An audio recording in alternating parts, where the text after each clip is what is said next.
আসসালামু আলাইকুম সবাইকে। জেনেসিস বিসিএস এর পক্ষ থেকে আপনাদের সবাইকে স্বাগতম।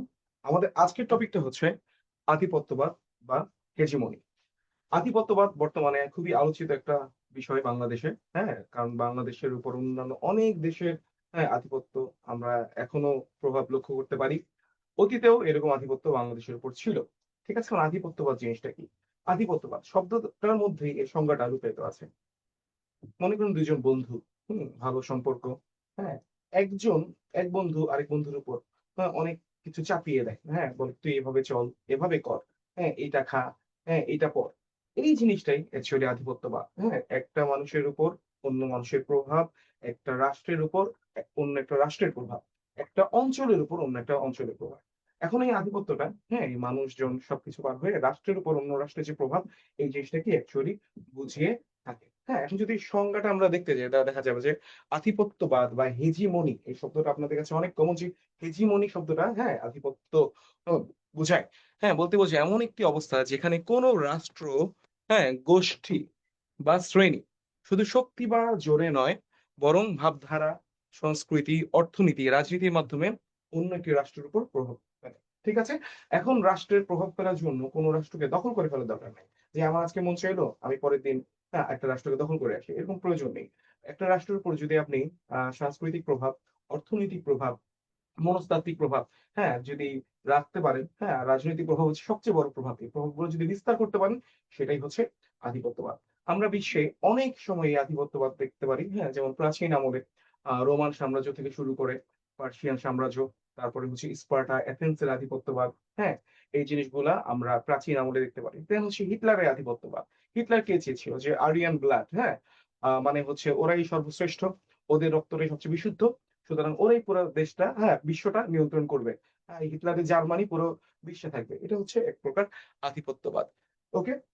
এই আধিপত্যবাদ সংজ্ঞাটা সবার ১ম এ যে দেয়, হ্যাঁ? এই টার্মটাই হচ্ছে অ্যান্টোনিও গ্রামসি। ইতালির একজন হচ্ছে চিন্তাবিদ। যে গ্রামসিকে আমরা দেখতে পাচ্ছি এইখানে সুন্দর মতো। তিনি এই আধিপত্যবাদটাকে সবার ১ম এ একটা টার্মিনোলজি বা সংজ্ঞাতে রূপান্তর করেন। মানুষকে বুঝায় যে এই জিনিসটা কি। এখন এই আধিপত্যবাদ জিনিসটা দেখেন, এটা হচ্ছে সরাসরি শাসন নয়, বরং সম্মতি তৈরি করে কর্তৃত্ব বজায় রাখা। এপাশে আমরা ভ্লাদিমির পুতিন আর বেলারুশের প্রেসিডেন্টকে একসঙ্গে দেখতে পাচ্ছি। তারা দেখেন কি বন্ধুত্বপূর্ণ সম্পর্ক। ভ্লাদিমির পুতিন কিন্তু, হ্যাঁ, বেলারুশ দখল করে নাই। কারণ দখল করতে চায় না কেন? ইউক্রেনের মধ্যে হামলা করে না কেন? কারণ হচ্ছে বেলারুশের যে শাসক, হ্যাঁ? সে পুতিনের সব কথা শুনে চলে। ও ডানে যেতে বললে ডানে যায়, এটা করতে বললে ওইটা করে। হ্যাঁ? সবকিছু মনে করেন তালে, তালে চলে। তাই আ তো কোন রকম বেলারুশ দখল করে ফেলার দরকার নাই। হ্যাঁ? সোভিয়েত ইউনিয়নকে আবার এক করার দরকার নেই। সোভিয়েত ইউনিয়নের যে রাষ্ট্রগুলো ১৫ টি, সেটা যদি রাশিয়ার কথা শুনতে থাকে, তাহলে তো রাশিয়ার সমস্যা নেই। সমস্যা কোন জায়গায়? যখন জেলেনস্কি, হ্যাঁ, ন্যাটোতে যোগদান করতে যায়, রাশিয়ার কথার বিরুদ্ধে যায়, ন্যাটোতে যোগদান করলে কি আমেরিকার একেবারে ডিরেক্ট ইনফ্লুয়েন্স, হ্যাঁ, রাশিয়ার আশেপাশে চলে আসবে। তখনই ইউক্রেন রাশিয়ার মতো যুদ্ধ আমরা পৃথিবীতে পরিলক্ষিত করতে পারি। ওকে? এবার আমরা আধিপত্যবাদের কিছু সফট পাওয়ার নিয়ে আলোচনা করি। যেমন দেখেন, শক্তিশালী পক্ষ তার চিন্তা, মূল্যবোধ ও নিয়মকে স্বাভাবিক বা সঠিক হিসেবে, হ্যাঁ, অন্যের উপর চাপিয়ে দেওয়া। ঠিক আছে? প্রতিষ্ঠা করা। এখানে আমাদের পার্শ্ববর্তী রাষ্ট্র ভারতের বলিউড, হ্যাঁ? তারপরে হচ্ছে ওদের আইপিএল, ক্রিকেট, এই জিনিসগুলোকে আমরা দেখতে পারি। যেমন বলিউডের সংস্কৃতি আমরা আমাদের আ সামাজিক জীবনে ঢুকে ফেলি। হ্যাঁ? যেমন ওরা যেভাবে চলে ফিরে, হ্যাঁ? আমাদেরও চলন-বলন ওই বলিউডের ধারার মতো হয়ে যায়। ঠিক আছে? এই জিনিসগুলা অবশ্যই, হ্যাঁ, একটা সফট পাওয়ার এর মাধ্যমে অন্য একটা রাষ্ট্রকে নিয়ন্ত্রণ করা। ওরা যেভাবে বিয়েতে গান বাজনা করে অনুষ্ঠান করে, আমরা সেগুলো ফলো করি। হ্যাঁ? কিন্তু সবকিছুই যে আমাদের কালচারের এরকম না। আমাদের কালচারের বিয়ন্ড এ গিয়েও আমরা কিছু কাজ করি অন্যকে ফলো করে। হলিউডও এরকমভাবে অন্যান্য অনেক দেশের উপর তাদের আ ছায়াছবির মাধ্যমে একটা প্রভাব তৈরি করেছে। ঠিক আছে? তাদের লাইফস্টাইল এর সঙ্গে অন্যান্য লাইফস্টাইল রেপ্লিকেট করার, হ্যাঁ, চেষ্টা করেছে। ঠিক আছে? এই জিনিসগুলোই অ্যাকচুয়ালি হচ্ছে আধিপত্যবাদ। এই যে আমরা দেখতে পাচ্ছি হলিউড, বলিউডের ছবিগুলা। এগুলো অবশ্যই আমাদের জীবনে প্রভাব ফেলে। যে দক্ষিণ এশিয়ার রাষ্ট্রগুলো, এটা ইন্ডিয়া কালচার দ্বারা অনেক প্রভাবিত। রিসেন্ট টিন আসার পরে কি হলো? হ্যাঁ, ঘরে, ঘরে ছেলেমেয়েরা হিন্দিতে কথা বলতে পারে। কেন কথা বলতে পারে? কারণ হচ্ছে এই যে সফট পাওয়ার। হ্যাঁ? ওরা জোর করে নাই কিন্তু আপনাকে হিন্দি শিখতে। কিন্তু আপনি কি ওদের সিরিয়াল যে হিন্দি নাটকগুলো, দেন হচ্ছে হিন্দি মুভিগুলো, এগুলোর মাধ্যমে আপনি প্রভাবিত হয়েছেন। দেন আইপিএল কি? এই ক্রিকেটটা। ক্রিকেটও তো একটা ওয়ান টাইপ কলোনিজম। ওকে? আমরা ক্রিকেট খেলার জন্য এত পাগল কেন? এই যে চাপিয়ে দেওয়া হয়েছে এটার যে একটা বড় রকম প্রভাব, হ্যাঁ, আমরা আমাদের সমাজে দেখতে পারি। সারাদিন বাচ্চা কাছে ফুটবল দেখে ক্রিকেট বেশি খেলে কেন? এই যে ক্রিকেটের যে একটা প্রভাব, সারাদিন টিভিতে আপনি ক্রিকেট দেখবেন, আমাদের তো ক্রিকেটেই ঢুকে থাকবে। হ্যাঁ, এই জিনিসগুলোই এক একটা চাপিয়ে দেওয়া, ঠিক আছে? ইংল্যান্ড দিল ভারতকে, ভারত থেকে পেলাম আমরা। এভাবে এক একটা জিনিস, হ্যাঁ, এক্সেলারেটেড হতে থাকে এক দেশ থেকে আরেক দেশে। এবার কয়েকটা যে প্রাচীন আধিপত্যবাদ, যেগুলো প্রথমে বললাম, মিশরীয় আধিপত্যবাদ, রোমান আধিপত্যবাদ, দেন হচ্ছে হিটলারের এই যে নাজি আধিপত্যবাদ। ওইভাবে হাত রেখে বলছিল কি, সব দেশে যেমন নাজি প্রভাব দ্বারা বিস্তার হবে, ও যেভাবে চাবে, যেসব জাতদের চাবে তাদেরকেই রাখবে, এর বাইরে কেউ থাকতে পারবে না। হ্যাঁ, প্রতিটা রাষ্ট্রই হিটলারের শাসনের অধীনে চলে আসবে। এই জিনিসগুলোই আধিপত্য বা হেজিমনি। এবার বিশ্বের, হ্যাঁ, সাম্প্রতিক বিশ্বের কয়েকটা বড় বড় আধিপত্যবাদ নিয়ে বলি। প্রথমে এখানে লেখা আছে যুক্তরাষ্ট্রের আধিপত্যবাদ, কিন্তু এটাকে আমি আরেকটা বলবো। এটা হচ্ছে ব্রিটিশ এম্পায়ারের আধিপত্যবাদ। আধুনিক যুগে প্রথম আধিপত্যবাদ শুরু করে ব্রিটিশ এম্পায়ার। হ্যাঁ, একটা জায়গা দখল করে, হ্যাঁ, দেশগুলোকে কলোনি বানানো, তাদের সংস্কৃতি চাপিয়ে দেওয়া। যেমন আমরা ইংলিশে এত ফ্লুয়েন্ট কেন, বা আমাদের সেকেন্ড ল্যাঙ্গুয়েজ আপনি বলতে পারেন ইংরেজি কেন? ওকে, অফিসিয়াল হোক বা আনঅফিসিয়াল হোক, কারণটা হচ্ছে কি, আমরা হলাম ব্রিটিশ কলোনি ছিলাম। হ্যাঁ, এই শার্ট প্যান্ট আমরা কেন পরে আছি? আমাদের তো ড্রেস হচ্ছে লুঙ্গি, হ্যাঁ, পাঞ্জাবি বা গেঞ্জি এই টাইপ ছিল। ওকে, এইরকম ওদের সঙ্গে ও তাল মিলিয়ে, মানে ওদেরকে ফলো করে ওদের ড্রেস আপ, হ্যাঁ, টাই পরা, স্যুট পরা, হ্যাঁ, শার্ট পরা, হ্যাঁ, এই জিনিসগুলো আমি ফলো করেছি। ওদের ভাষাটা আমরা আমাদের একটা ভাষার মতো নিয়েছি। হ্যাঁ, বাংলার পাশাপাশি ওই ভাষাটা আমরা পড়ি। আমাদের যত বই বিশ্ববিদ্যালয়ের, হ্যাঁ, স্কুল কলেজের, সেগুলো ইংরেজিতে। হ্যাঁ, কারণ কি, এই জিনিসগুলো হচ্ছে এই আধিপত্যবাদেরই একটা অংশ। হ্যাঁ, ব্রিটিশ কলোনিজম, দেন হচ্ছে স্প্যানিশ কলোনিজম ছিল। ব্রিটিশরা তো ভাষার উপর প্রভাব ফেলে নেই। স্পেন কি করতো জানেন? স্পেনিশ কলোনি ছিল, যেখানে যেত ওখানে এমন আধিপত্যবাদ প্রতিষ্ঠা করতো যে ওই দেশের ভাষা স্পেনিশ বানায় ফেলতো। যেমন ল্যাটিন আমেরিকার দেশগুলো আপনি খেয়াল করেন, আর্জেন্টিনা, দেন হচ্ছে Guatemala, Ecuador, Honduras, El Salvador, হ্যাঁ, এই দেশগুলো সবার ভাষা কি স্পেনিশ। ওদের ভাষা কি স্পেনিশ ছিল না। ওদের ভাষা ছিল হচ্ছে আপনার রেড ইন্ডিয়ানদের ভাষা, যেটা সেটা ছিল। তারপরে ওইখানে যায় ওরা ওদের ভাষাটা চাপিয়ে দেয়। হ্যাঁ, যারা ভাষা নিতে রাজি হয় নাই, হ্যাঁ, এখানে নাকি তারা কুচুকাটা করে রক্তের পর রক্ত বন্যা ভাসায় দেয়, নদী নাকি লাল হয়েছিল অনেকদিন, এরকম গল্প আমরা শুনেছি। সুতরাং এরকম স্পেনিশ, হ্যাঁ, হেজিমনি, আমেরিকান হেজিমনি, দেন হচ্ছে ফ্রেঞ্চ হেজিমনি, এগুলো হচ্ছে এই আধুনিক হেজিমনির উদাহরণ। যুক্তরাষ্ট্র যে ল্যাটিন আমেরিকার উপরে, ওকে, আহ ল্যাটিন আমেরিকার যে দেশগুলো, মানে হচ্ছে উত্তর আমেরিকা আর দক্ষিণ আমেরিকার রাষ্ট্রগুলো, এখানে যুক্তরাষ্ট্রের একটা মারাত্মক প্রভাব লক্ষ্য করা যায়। চিলি, আর্জেন্টিনা, উরুগুয়ে, এসব দেশ, হ্যাঁ, বলতে গেলে সবাই যুক্তরাষ্ট্রের কথা শুনেই চলে। যেমন এইতে আপনার ভেনেজুয়েলাতে নিকোলাস মাদুরো যুক্তরাষ্ট্রের কথা শুনে না। হ্যাঁ, আর এই কারণে কি এই বছর যে ক্যামেরুন মাচাদো নামে একজন শান্তিতে নোবেল পুরস্কার পেল, কারণ কি, ও নিকোলাস মাদুরোর বিরুদ্ধে কথা বলেছে। হ্যাঁ, যুক্তরাষ্ট্রের বিরুদ্ধে যেই যায়, ফিদেল কাস্ট্রো থেকে শুরু করে, ফিদেল কাস্ট্রো গল্প আমরা সবাই জানি, যুক্তরাষ্ট্রের বিরুদ্ধে গিয়েছিল। তাই কতবার অ্যাসাসিনেশনের, হ্যাঁ, মানে চেষ্টা করা হয়েছে ওনাকে। ঠিক আছে, এই ঘটনাগুলো বোঝা যায় যে লাতিন আমেরিকাতে একটা বড় প্রভাব আছে। হ্যাঁ, মধ্য আমেরিকা সবগুলো দেশ, গুয়াতেমালা, এল সালভাদর, বেলিজ, এই দেশগুলোতে আমেরিকার একটা চূড়ান্ত বড় সড়ো একটা প্রভাব পরিলক্ষিত করা যায়। যুক্তরাষ্ট্রের প্রভাব বিশ্বব্যাপী কিভাবে দেখেন? এই যে ডলার, হলিউড, প্রযুক্তি, গণমাধ্যম, সবকিছুর মাধ্যমে। এই যে আধিপত্যবাদ নিয়ে কথা বলতেছি, আমি কোথায় কথা বলতেছি? ফেসবুকে তো আধিপত্যবাদের একটা অনেক বড় উদাহরণ। এই ফেসবুকের মাধ্যমে যুক্তরাষ্ট্র, হ্যাঁ, দেখেন, সবার উপর একটা সার্ভেইলেন্সের উপর রেখেছে। ঠিক আছে, এটাকে আপনি ডিজিটাল সার্ভেইলেন্স বলতে পারেন, ডাটা সার্ভেইলেন্স বলতে পারেন। আপনার কোন তথ্য এখন যুক্তরাষ্ট্রের কাছে নেই বলেন? হ্যাঁ, মার্ক জাকারবার্গের কাছে আপনার প্রত্যেকটা তথ্য আছে। ঠিক আছে, এই ফেসবুকের মাধ্যমে আধিপত্য ক্রিয়েট করছে। দেন ডলারের যে প্রভাব, হ্যাঁ, যে ব্রিক্স নতুন মুদ্রা চালু করবে, আমেরিকার মাথা খারাপ হয়ে গেছে, মুদ্রা চালু করতে দিবে না। হ্যাঁ, এই যে ডলারের প্রভাবটা তারা বজায় রাখতে চায়, হ্যাঁ, নিজেদের যে অর্থনৈতিক আধিপত্য করার সবচেয়ে শ্রেষ্ঠ উপায় হচ্ছে এই ডলারটা। দেন হলিউড, হ্যাঁ, হলিউডের মুভি কে না দেখে? এই পৃথিবীর প্রযুক্তিতে বললামই, ফেসবুক, গণমাধ্যম, হ্যাঁ, সিএনএন, বিবিসি, সবকিছুতেই আধিপত্যেরই রূপ। দেন রাশিয়া, ইউক্রেন ও পূর্ব ইউরোপে, ঠিক আছে, রাশিয়ার জ্বালানি, সামরিক শক্তি, রাজনৈতিক চাপ। বললাম না, এই যে বেলারুশের প্রেসিডেন্ট কিভাবে হাত মেলাচ্ছিল, আর জেলেনস্কির অবস্থা কত খারাপ ন্যাটোতে যোগ দেওয়ার জন্য। হ্যাঁ, কয়েকদিন আগে বলতে বাধ্য হয়েছে যে আমি আর ন্যাটোতে যোগ দিব না। ঠিক আছে, এখন দেখেন যুদ্ধ হয়তো কমলেও কমতে পারে রাশিয়া ইউক্রেনের। ওকে, দেন হচ্ছে আমাদের প্রতিবেশী দেশ চীন। চীনের আধিপত্যের গল্প তো আরো মজার। ঠিক আছে, আফ্রিকার সবগুলো দেশকে বলতে গেলে বর্তমানে একেবারে যে নিউ কলোনিজম এর মধ্যে চীন ফেলে দিয়েছে। ওকে, দেন হচ্ছে হাম্বানটোটা শ্রীলঙ্কার। হ্যাঁ, এর গল্প আমরা কে না জানি। হ্যাঁ, ওই যে আহ, কি জানি বিগ বাজেটের অনেক কিছু তৈরি করে, হ্যাঁ, এলিফ্যান্ট এলিফ্যান্ট ইনভেস্টমেন্ট যেটাকে বলে, এগুলো করার মাধ্যমে চীন বড় বড় স্থাপনা তৈরি করেছে শ্রীলঙ্কাকে লোন দিয়ে। এই লোনের বদলে শ্রীলঙ্কা কি করছে, লোন তো পরিশোধ করতে পারে না, ওদের হাম্বানটোটা বন্ধ 100 বছর বা 99 বছরের জন্য লিজ দিয়েছে। ওকে, এখন এখানে যত রকম আয় রোজগার হয় ওই টাকাটা কে পায়, ওই টাকাটা চীন চীন বা চীনের কর্তৃপক্ষ ওরা পেয়ে থাকে। পাকিস্তানের গোয়াদার বন্দর, সেটাও সেখানেও সেম অবস্থা। অনেক টাকা ঋণ দিয়েছে, হ্যাঁ, যে ডেট ট্র্যাপের মধ্যে পড়ে গেছে, কি করতে পারে না, এখন কি বন্দর লিজ দিয়ে দিছে।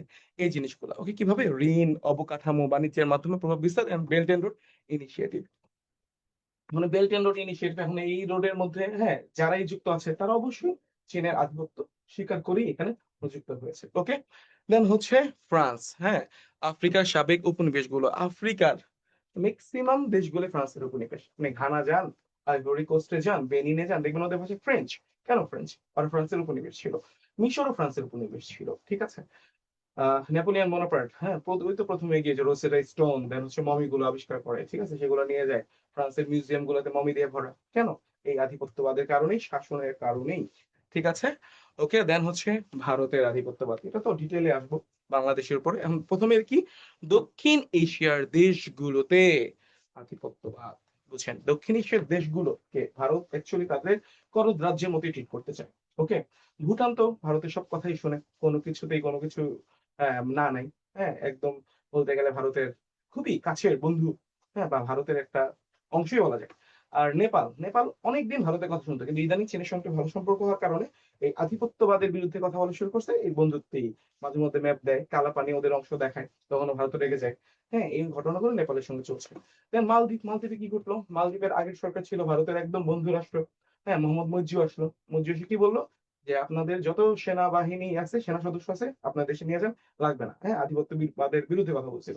মঞ্জুর কি করলো, বা অবস্থা 12টা বাজিয়ে দিল, অনেক রকম চাপ দেওয়া শুরু করলো। এখন সেই জিনিসটা ঝুলে আছে, ভারত বলতেছে তারা নাকি কোনো সেনাবাহিনী সরায়নি। আবার মজ্জু, হ্যাঁ, যে মালদ্বীপের প্রেসিডেন্ট, সে বলতেছে না সেনাবাহিনী সরাইছে। এটা নিয়ে একটা দ্বিধাদ্বন্দ্বের মধ্যে আছে। তাই বলতেছেন দক্ষিণ এশিয়াতে ভারতের প্রভাব কত বেশি। আর বাংলাদেশের, এটা তো বলে লাভই নাই, বাংলাদেশের সকল রাজনৈতিক বিষয়ে, অর্থনৈতিক বিষয়ে, সাংস্কৃতিক বিষয় ভারত, হ্যাঁ, টোটালি চায় যেন তাদের প্রভাব প্রতিপত্তির মধ্যে আমরা থাকি, ঠিক আছে, আধিপত্যবাদের মধ্যে আমরা থাকি, ঠিক আছে। এই বিরোধী কথা বললেই এটা হচ্ছে ভারতের 1 নম্বর শত্রু হয়ে যাচ্ছে সেই মানুষটা, আর বিভিন্ন বিপদ তার জন্য ঘনে আসতেছে, ঠিক আছে, এইরকমই করতেছে। সুতরাং প্রতিটা জাতিরই উচিত, হ্যাঁ, জাত্যাভিমান থাকা, নিজের জাতিসত্তা, নিজের আত্মমর্যাদা বজায় রাখা, ঠিক আছে, এভাবে কাজ করা।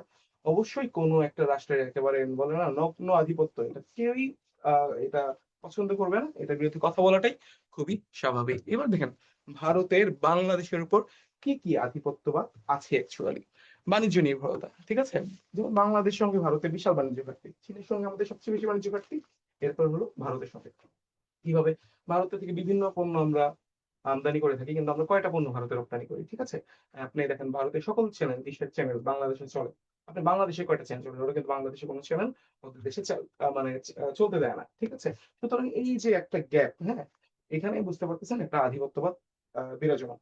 এখন তো সম্পর্ক খারাপ বুঝলাম, আগেও যখন সম্পর্ক ভালো ছিল, কয়টা বাংলাদেশি প্লেয়ার আপনি আইপিএল খেলতে দেখছেন, সাকিব আল হাসান বাদে, রেগুলারলি মুস্তাফিজ বাদে, ঠিক আছে, ওরা নিলামেই নামতে দেয় না। রিশাদ হোসেন বিগ ব্যাশের মতো একটা বড় লিগে খেলে, সেখানে ভালো পারফর্ম করছে, কিন্তু আইপিএল ওকে নেয় না, ঠিক আছে। এখানেই তো যে গ্যাপটা, তুমি আমার কাছে ভালো ট্রিটমেন্ট চাচ্ছ, তুমি আমাকে ভালো মতো ট্রিট করতেছো না, ঠিক আছে। এই জিনিসগুলোই একটা আধিপত্যের, হ্যাঁ, উদাহরণ। দেন হচ্ছে ট্রানজিট ভূ রাজনীতি।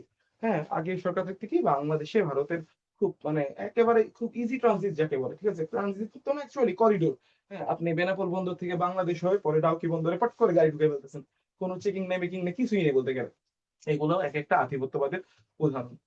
হ্যাঁ, তারপরে কি, একটা পানি চুক্তি, সকল পানি চুক্তিতে মানে ভারতের সুবিধা, বাংলাদেশে কিছু নেই। হ্যাঁ, ফারাক্কা বাঁধ যখন ইচ্ছা খোলে আর বন্ধ করে, যখন খুলবে কখন, যখন ওদের দেশে পানি বেশি, হ্যাঁ, তখন আমাদের দেশে একবার শুকনা করে রাখবে। আর যখন বর্ষাকাল বন্যায় আমাদের দেশ, হ্যাঁ, যেহেতু এটা ভাটির দেশ, উঁচা থেকে নিচে পানি আসে, এই বাঁধটা খুলে দিবে, তখন পুরা বন্যায় বাংলাদেশ ডুবে যাবে, ঠিক আছে। হ্যাঁ, দেন আবরার ফাহাদ কি, এই যে ত্রিপুরার পানি নিয়ে কথা বললো, এর কি পরিণত হয়েছে আমরা জানি। হ্যাঁ, তিনি শহীদ হইলেন। ওকে, এগুলোই হচ্ছে আধিপত্যবাদের এক একটা উদাহরণ। এই যে নদী ও পানি রাজনীতি, তিস্তা, গঙ্গা, হ্যাঁ, গঙ্গা পানি চুক্তি, তিস্তার যে বাঁধ, এগুলো সবই একটা উদাহরণ। টিপাই মুখেরও তো অনেক এরকম ঘটনা ছিল, ঠিক আছে, পরে এই বাঁধটা হয়নি অ্যাকচুয়ালি টিপাই মুখটা। ওকে? আরো কি আছে? জ্বালানি ও বিদ্যুৎ। হ্যাঁ, ওই যে আদানির জ্বালানি, ঠিক আছে? রামপাল বিদ্যুৎ কেন্দ্রে যে আদানি যে ইনভেস্টমেন্ট এগুলো তো প্রত্যেকটা জিনিসই ভারতীয় আধিপত্যবাদের উদাহরণ। হ্যাঁ? তারপরে হচ্ছে সাংস্কৃতিক প্রভাব, ভারতীয় টিভি, সিনেমা, কনটেন্ট ইত্যাদির মাধ্যমে খুব বড়সড় রকমের সাংস্কৃতিক প্রভাব বাংলাদেশে বিদ্যমান। হ্যাঁ? যে কয়দিন পর্যন্ত এগুলো থেকে আমরা মুক্ত হতে না পারবো, এই সফট পাওয়ার এর মাধ্যমে ভারত এগুলো করতে হবে। কারণ সফট পাওয়ার শব্দটা যেহেতু আসলো, একটু বুঝাই সফট পাওয়ার জিনিসটা কি? হার্ড পাওয়ার হইতেছে, হ্যাঁ? যে মনে করেন আমি আপনার পছন্দ করে ধাম-ধুম কিল-ঘুষি মাইরা, হ্যাঁ? আপনার মেরে ফেললাম। ঠিক আছে? এটা হচ্ছে হার্ড পাওয়ার, হ্যাঁ? একটা দেশের আরেকটা দেশের উপর সামরিক হামলা। ওকে? আর সফট পাওয়ার মানে হচ্ছে আ আমি আপনাকে আ এরকম মারামারি করব না, কিন্তু আমি আপনার উপর প্রভাব বিস্তার করব বিভিন্নভাবে। আমার সংস্কৃতি চাপাই দিব। ঠিক আছে? আমার অর্থনীতি, হ্যাঁ? মানে চাপাই দিব আপনার উপর। আপনি আমার উপর নির্ভরশীল হতে বাধ্য হবেন। ঠিক আছে? আমি যেভাবে পড়ালেখা করি, আপনাদের সামনে পড়ালেখা করবেন। মানে বিভিন্নভাবে, হ্যাঁ? মানে নরম ওয়েতে, হ্যাঁ? আপনার উপর একটা প্রভাব বিস্তার করা। এটা হচ্ছে সফট পাওয়ার। ওকে? দেন কূটনৈতিক প্রভাব, হ্যাঁ? আঞ্চলিক ও আন্তর্জাতিক ফোরামে ভারতের অবস্থান। ঠিক আছে? সার্ক, হ্যাঁ? বিমস্টেক এগুলো দেখতে পাবেন ভারতের যে একটা দাদাগিরি, এটা আমরা অবশ্যই লক্ষ্য করতে পারি। হ্যাঁ? এর বিরুদ্ধে এখন বাংলাদেশ কারো সঙ্গে খারাপ সম্পর্ক করতে চায় না। কিন্তু আপনি আমার উপর এভাবে নগ্ন আধিপত্যবাদ করবেন, এটাও বাংলাদেশ চায় না। ঠিক আছে? বর্তমান সরকার, হ্যাঁ? এর বিরুদ্ধে এখন কঠোর আ যে যেই পলিসি আমি করি এটা অবশ্যই policy will be Bangladesh first. ঠিক আছে? এখন অন্যান্য কোন দেশ ফার্স্ট দেন বাংলাদেশ, এরকম বর্তমান সরকার নাই। যে পরশুদিনের ঘটনা, ওরা ইন্টারনেট ট্রানজিট চেয়েছিল। সেটা আ ডক্টর মোহাম্মদ ইউনূসের সরকার দেয় নাই। ঠিক আছে? এখন এই যে ভয়েস রেইজ করা শুরু হয়েছে। ওকে? এই আধিপত্যবাদীর বিরুদ্ধে কথা বলি। আ আ কয়েকদিন আগে আমাদের শহীদ ওসমান হাদি নিহত হয়েছেন। ঠিক আছে? অবশ্যই আ তার এই মৃত্যুতে গভীর শোকাহত পুরো জাতি। আমরা এর ন্যায় বিচার চাই। ওসমান হাদির বিচারের জন্য জাস্টিস ফর হাদি, হ্যাঁ? যে আমাদের ওসমান হাদিকে স্মরণ করি। আজকের এই আধিপত্যবাদ বিরোধী, হ্যাঁ, লাইভটা শেষ করছি। সবাই ভালো থাকবেন, সুস্থ থাকবেন। আসসালামু আলাইকুম।